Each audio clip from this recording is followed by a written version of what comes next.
Ang video na to ay ginawa ko para doon sa mga TNT na walang ibang ginawa kundi magtrabaho, tumakas at tumago. So ganun kahirap yung mga TNT at ang tingin ng karamihan, ganun na kasamang tao. Kung ituring pa nga ng ibang lahi, akala mo kriminal at karumal-dumal yung mga kasalanan.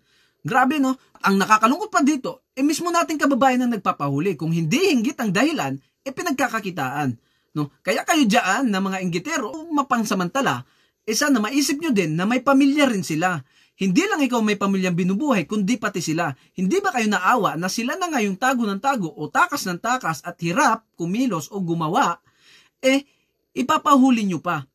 Para sa akin, sila mga tunay na bayani. Bakit sila yung mga limitado kumilos tapos kakainggitan nyo pa?